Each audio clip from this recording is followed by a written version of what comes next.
Good afternoon, Frederick Douglass boys and girls. My name is Justice Strauss, and I am from a book series called A Series of Unfortunate Events. Now, you may have heard of this series. It's also known as Lemony Snickett, and the first book is called The Bad Beginning. And of course, even with a sad, terrible story, we should start with the beginning. Now, I know what you are thinking. I know in that brain of yours, you are thinking this is a Netflix series.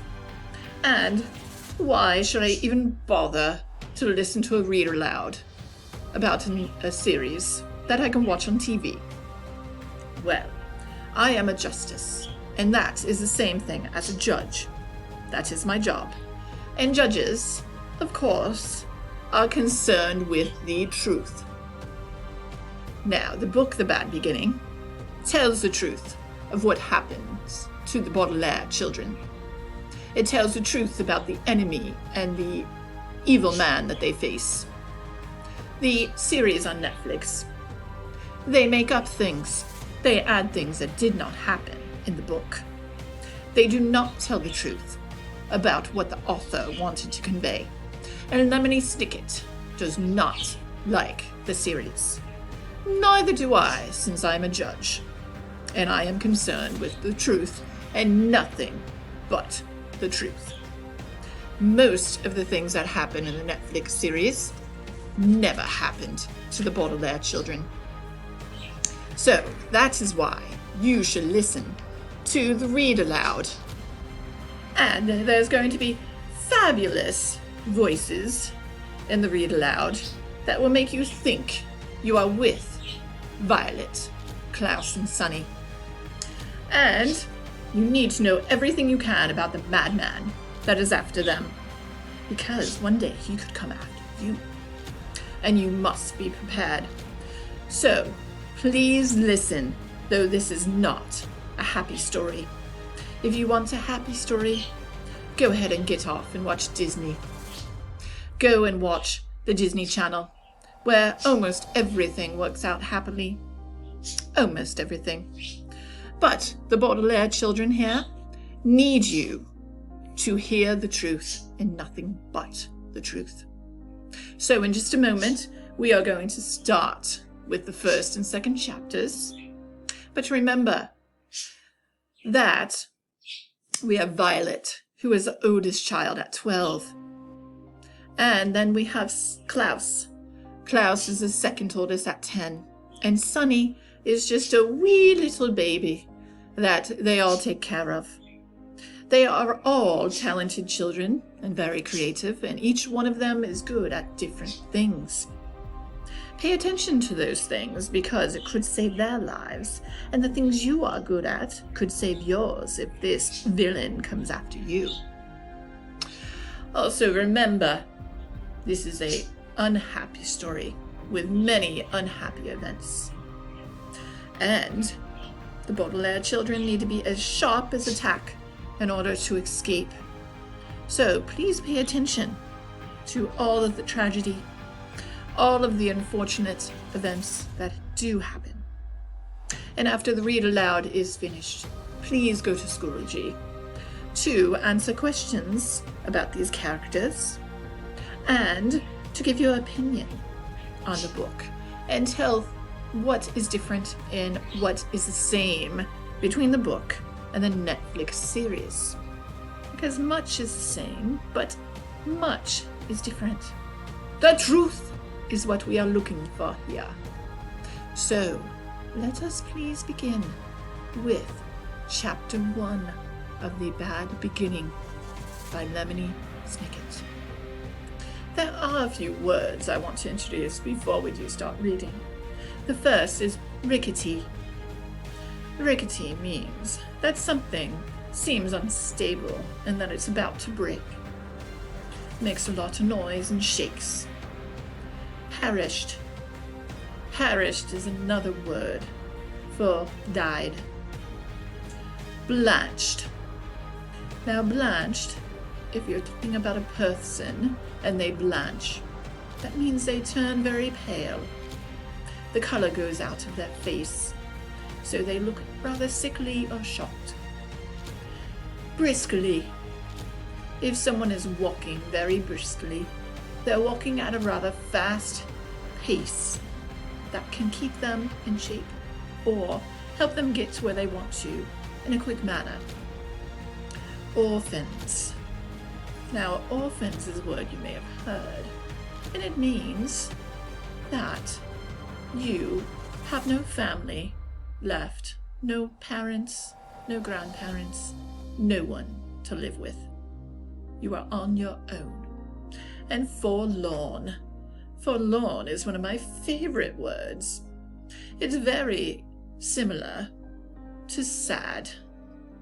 Now, if someone looks at you in a forlorn way, they look sad or disappointed. So, without further ado, meaning without any further wait, let us start our chapter. A series of unfortunate events by Lemony Snickett. Book the first, The Bad Beginning.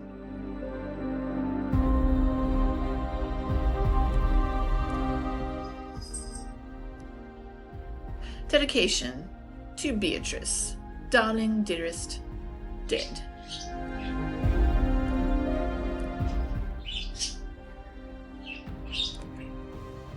Chapter 1. If you are interested in stories with happy endings, you would be better off reading some other book. In this book, not only is there no happy ending, there is no happy beginning, and very few happy things in the middle. This is because not very many happy things happened in the lives of the three Baudelaire youngsters. Violet, Klaus, and Sonny Baudelaire were intelligent children, and they were charming and resourceful and had pleasant facial features, but they were extremely unlucky. And most everything that happened to them was rife with misfortune, misery, and despair. I'm sorry to tell you this, but that is how the story goes. Their misfortune began one day at Briny Beach. The three Baudelaire children lived with their parents in an enormous mansion at the heart of a dirty and busy city, and occasionally their parents gave them permission to take the trolley, the rickety trolley. The word rickety, you probably know here, means unsteady or likely to collapse, alone to the seashore, where they would spend the day as a sort of vacation, as long as they were home for dinner. This particular morning, it was grey and cloudy, which didn't bother the Baudelaire youngsters one bit. When it was hot and sunny, Briny Beach was crowded with tourists, and it was impossible to find a good place to lay one's blanket. On grey and cloudy days, the Baudelaires had the beach to themselves to do what they liked. Violet Baudelaire, the eldest, liked to skip rocks. Like most 14-year-olds, she was right-handed, so the rock skips farther across the murky water when Violet used her right hand than when she used her left. As she skipped rocks, she was looking out at the horizon and thinking about an invention she wanted to build. Anyone who knew Violet well could tell she was thinking rather hard because her long hair was tied in a ribbon to keep it out of her eyes. Violet had a real knack for inventing and building strange devices, so her brain was often filled with images of pulleys, levers, and gears, and she never wanted to be distracted by something as trivial as her long hair. This morning she was thinking about how to construct a device that could retrieve a rock after you had skipped it into the ocean. Klaus Baudelaire, the middle child and the only boy, liked to examine creatures in tide pools. Klaus was a little older than 12 and wore glasses, which made him look intelligent. He was intelligent. The Baudelaire parents had an enormous library in their mansion, a room filled with thousands of books on nearly every subject. Being only 12, Klaus, of course, had not read all of the books in the library, but he had read a great many of them and had retained a lot of information from his readings. He knew how to tell an alligator from a crocodile. He knew who killed Julius Caesar, and he knew much about the tiny, slimy animals found at Briny Beach, which he was examining right now. Sonny Baudelaire, the youngest, liked to bite things. She was an infant, and very small for her age, scarcely larger than a boot. What she lacked in size, however, she made up for with the size and sharpness of her 4 teeth. Sonny was at an age where one mostly speaks in a series of unintelligible shrieks, except when she used the few actual words in her vocabulary, like bottle, mummy, and bite. Most people had trouble understanding what it was that Sonny was saying. For instance, this morning, she was saying, "Gack!" over and over, which probably meant, "Look at that mysterious figure emerging from the fog." Sure enough, in the distance, along the misty shore of Briny Beach, there could be seen a tall figure striding toward the Baudelaire children. Sonny had already been staring and shrieking at the figure for some time when Klaus looked up from the spiny crab he was examining and saw it too. He reached over and touched Violet's arm, bringing her out of her inventing thoughts. "Look at that," Klaus said, and pointed toward the figure. It was drawing closer, and the children could see a few details. It was about the size of an adult, except its head was tall and rather square. "What do you think it is?" Violet asked. I don't know," Klaus said, squinting at it, "but it seems to be moving right toward us." "We're alone on the beach," Violet said, a little nervously. "There's nobody else it could be moving toward," she said. She felt the slender, smooth stone in her hand, which she had been about to try to skip as far as she could. She had a sudden thought to throw it at the figure, because it seemed so frightening. "It only seems scary," Klaus said, as if reading his sister's thoughts, "because of the mist." This was true. As the figure reached them, the children saw with relief that it was not anybody frightening at all, but somebody they knew, Mr. Poe. Mr. Poe was a friend of Mr. and Mrs. Baudelaire's, whom the children had met many times at dinner parties. One of the things Violet, Klaus, and Sonny really liked about their parents was that they didn't send their children away when they had company over, but allowed them to join the adults at the dinner table and participate in the conversation as long as they helped clear the table.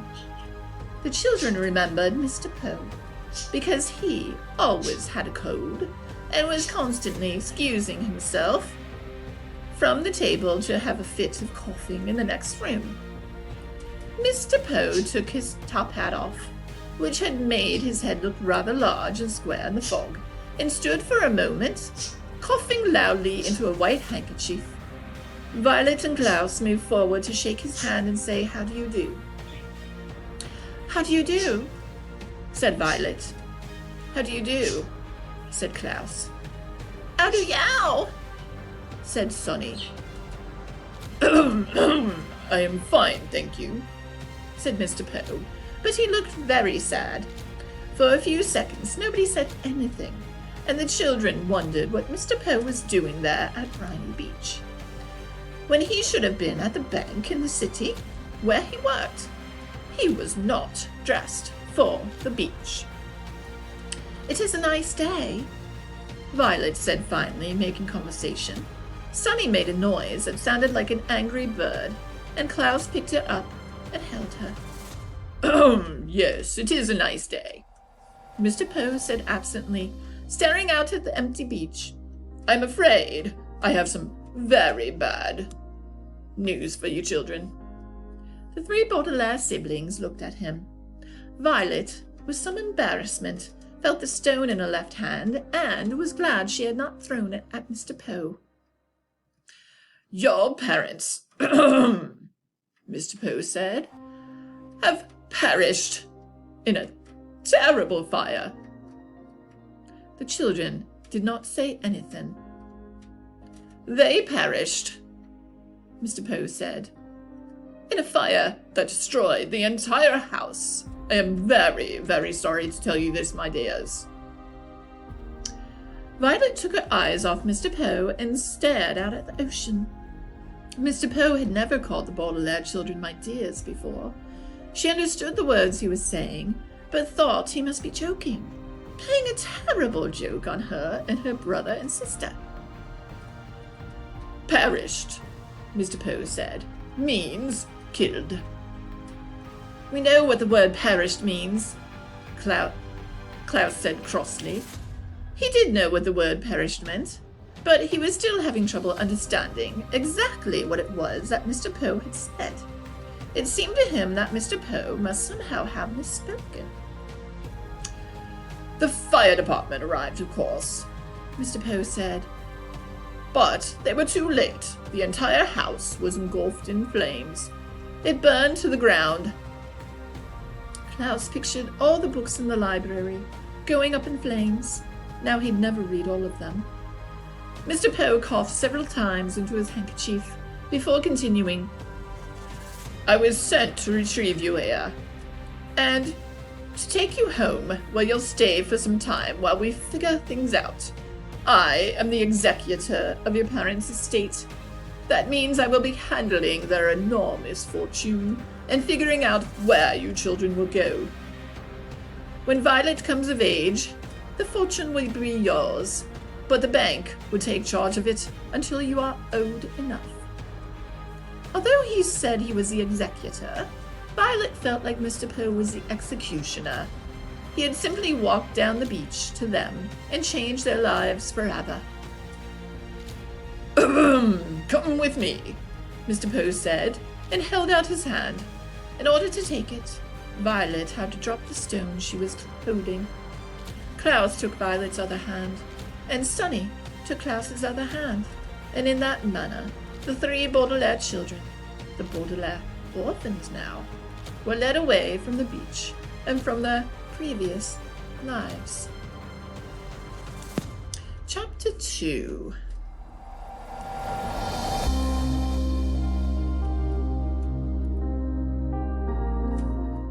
It is useless for me to describe how terrible Violet, Klaus, and even Sonny felt in the time that followed. If you have ever lost someone very important to you, then you already know how it feels, and if you haven't, you cannot possibly imagine. For the Baudelaire children, it was of course especially terrible, because they had lost both their parents at the same time, and for several days they felt so miserable they could scarcely get out of bed. Klaus found he had little interest in books. The gears in Violet's inventive brain seemed to stop, and even Sonny, who of course was too young to really understand what was going on, did things with less enthusiasm. Of course, it didn't make things any easier that they had lost their home as well, and all of their possessions. As I'm sure you know, to be in one's own room, in one's own bed, can often make a bleak situation a little bit better. But the beds of the Baudelaire orphans had been reduced to charred rubble. Mr. Poe had taken them to the remains of the Baudelaire mansion to see if anything had been unharmed, and it was terrible. Violet's microscope had fused together in the heat of the fire. Klaus's favorite pen had turned to ash, and all of Sonny's teething rings had melted. Here and there, the children could see traces of the enormous home they had loved, fragments of their grand piano, an elegant bottle in which Mr. Baudelaire kept brandy, the scorched cushions of the window seat where their mother liked to sit and read. their home destroyed, the Baudelaires had to recuperate from their terrible loss in the Poe household, which was not agreeable at all. Mr. Poe was scarcely at home, because he was very busy attending to the Baudelaire affairs, and when he was home, he was often coughing so much he could barely have a conversation. Mrs. Poe purchased clothing for the orphans that was in grotesque colors and itched, and the two Poe children, Edgar and Albert, were loud and obnoxious boys with whom the Baudelaires had to share a tiny room that smelled of some sort of ghastly flower. But even given the surroundings, the children had mixed feelings when, over a dull dinner of boiled chicken, boiled potatoes, and blanched, the word blanched here means boiled, string beans, Mr. Poe announced that they were to leave his household the next morning. "Good," said Albert, who had a piece of potato stuck between his teeth. "Now we can have our room back. I'm tired of sharing it. Violet and Klaus are always moping around and they're never any fun." "And the baby bites," Edgar said, tossing a chicken bone to the floor as if he were an animal in a zoo and not the son of a well-respected member of the banking community. "Where will we go?" Violet asked nervously. Mr. Poe opened his mouth to say something, but erupted in a brief fit of coughing. "I have made arrangements," he said finally, "for you to be raised by a distant relative of yours who lives on the other side of town. His name is Count Olaf." Violet, Klaus, and Sunny looked at one another, unsure of what to think. On one hand, they didn't want to live with the Poes any longer. On the other hand, they had never heard of Count Olaf and didn't know what he would be like. "Your parents will," Mr. Poe said, "instruct that you be raised in the most convenient way possible. Here in the city, you'll be used to your surroundings, and this Count Olaf is the only relative who lives within the urban limits." Klaus thought this over for a minute, and he swallowed a chewy bit of bean. But our parents never mentioned Count Olaf to us. Just how is he related to us exactly?" Mr. Poe sighed and looked down at Sunny, who was biting a fork and listening closely. "He is either a third cousin 4 times removed, or a fourth cousin 3 times removed. He is not your closest relative in the family tree, but he is the closest geographically. That's why." "Well, if he lives in the city," Violet said, "why didn't our parents ever invite him over?" "Possibly because he was very busy," Mr. Poe said. "He's an actor by trade, and often travels around the world with various theatre companies." "I thought he was a count," Klaus said. "He is both the count and an actor," Mr. Poe said. "Now, I don't mean to cut short our dinner, but you children have to pack up your things, and I have to return to the bank to do some more work. Like our new legal guardian, I am very busy myself." The 3 Baudelaire children had many more questions for Mr. Poe, but he had already stood up from the table, and with a slight wave of his hand, departed from the room. They heard him coughing into his handkerchief, and then the front door creaked shut as he left the house. "Well," said Mrs. Poe, "you 3 better had started packing. Edgar, Albert, please help me clear the table." The Baudelaire orphans went to the bedroom and glumly packed their few belongings. Klaus looked distastefully at each ugly shirt that Mrs. Poe had bought for them as he folded them and put them into a small suitcase. Violet looked at the cramped, smelly room in which they had been living, and Sunny crawled around solemnly, biting each of Edgar and Albert's shoes, leaving small teeth marks in each one so she would not be forgotten. From time to time, the Baudelaire children looked at one another, but with their future such a mystery they could think of nothing to say. At bedtime they tossed and turned all night, scarcely getting any sleep between the loud snoring of Edgar and Albert and their own worried thoughts. Finally, Mr. Poe knocked on their door and stuck his head into the bedroom. "Rise and shine, Baudelaires," he said. "It is time for you to go to Count Olaf's." Violet looked around the crowded bedroom, and even though she didn't like it, she felt very nervous about leaving. "Do we have to go right this minute?" she asked.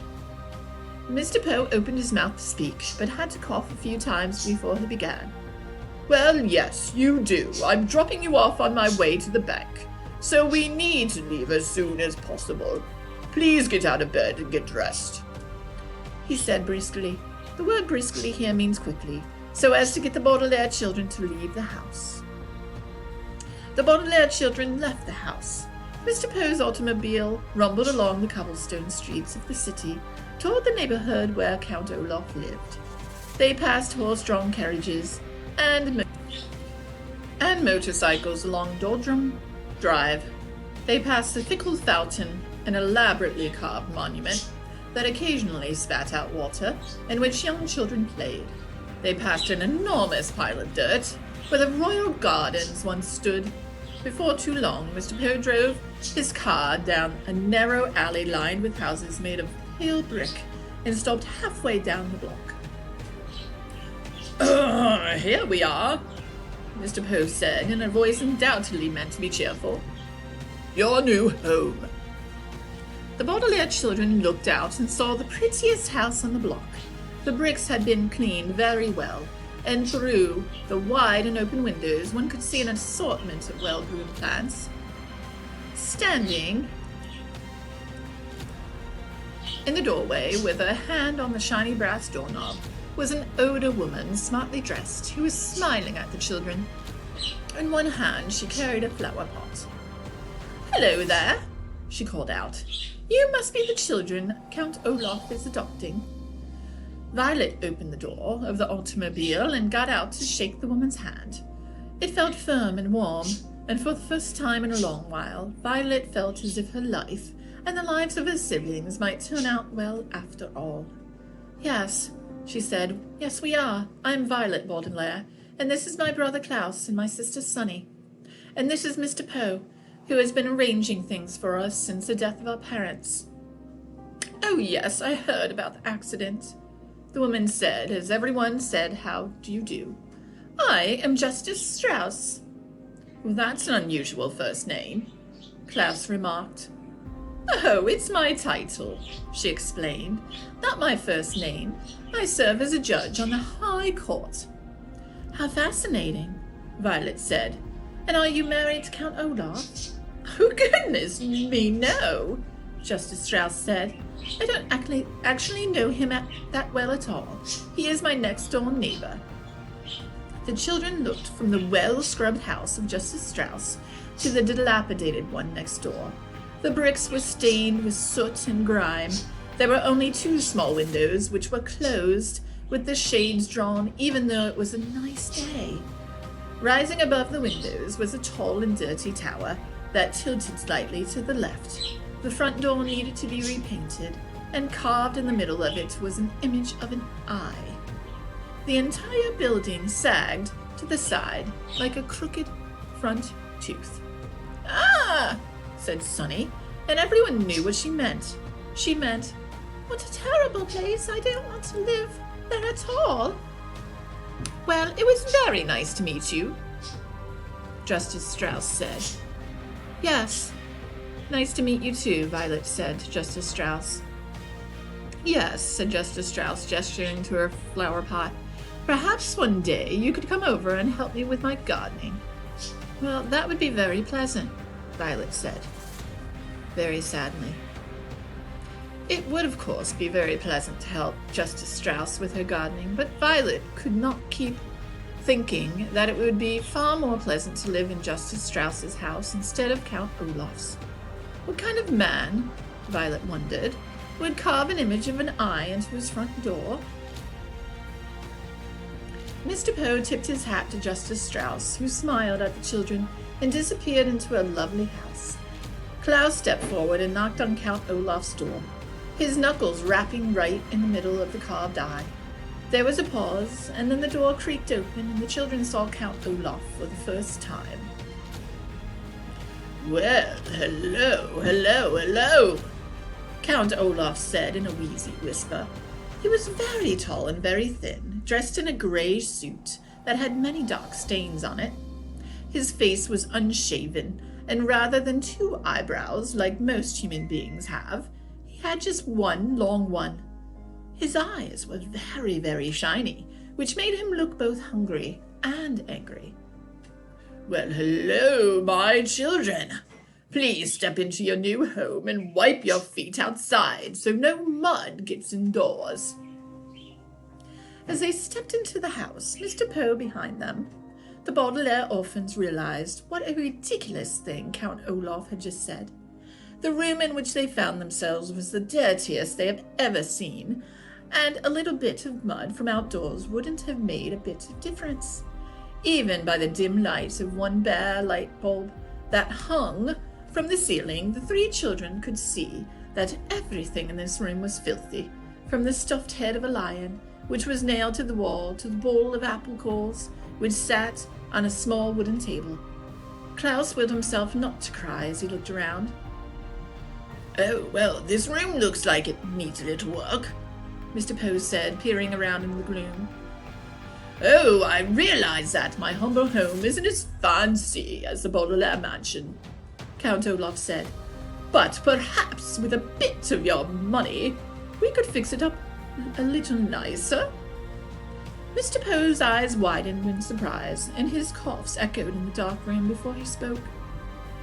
"The Baudelaire fortune," he said sternly, "will not be used for such matters. In fact, it would not be used at all until Violet is of age."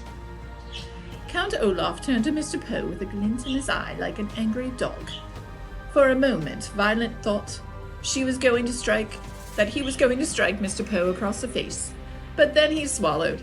The children could see his Adam's apple bulb in his skinny throat and shrugged his patchy shoulders. "Well, all right then," he said.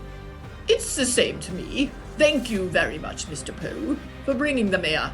Children, I will now show you to your room."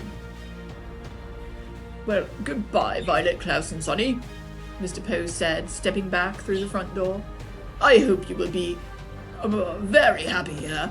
I will continue to see you occasionally, and you can always contact me at the bank if you have any questions." But we don't even know where the bank is," Klaus said. "Well, I have a map of the city," Count Olaf said. "Goodbye, Mr. Poe." He leaned forward to shut the door, and the Baudelaire orphans were too overcome with despair to get a last glimpse of Mr. Poe. They now wished they could all stay at the Poe household, even though it smelled. Rather than looking at the door, then, the orphans looked down and saw that although Count Olaf was wearing shoes, he wasn't wearing any socks. They could see in the space of pale skin between his tattered trouser cuff and the black shoe that Count Olaf had an image of an eye tattooed on his ankle, matching the eye on his front door. They wondered how many other eyes were in Count Olaf's house, and whether, for the rest of their lives, they would always feel as though Count Olaf were watching them, even when he wasn't nearby. Well, Justice Strauss is not as good of a reader as your librarian, Miss Bell. I did make a few mistakes in there, but I am not a professional. So, if you go to Schoology today, then you can make some comments about the story in the discussions and also answer some of the questions that your librarian is posting for you today. Also, let Miss Bell know if you like the story, if you would like her to continue reading it. And think about the characters that you met. You met Violet, Klaus, Sonny, and what was different about them? They each had their own thing that they were good at. Then you met Mr. Poe. What do you think about Mr. Poe? Is he a good guy? Is he a bad guy? What are the things he could be doing behind the scenes that could be good for the Baudelaires or bad? You also met me, Justice Strauss. I seem very charming, do I not? And am I good, or am I bad? I do not know this Count Olaf very well, but you should think about him as well. What were some of the things that point to him maybe not having good motives for adopting the Baudelaire orphans? When they first entered his house, what did Mr. Poe say about the room?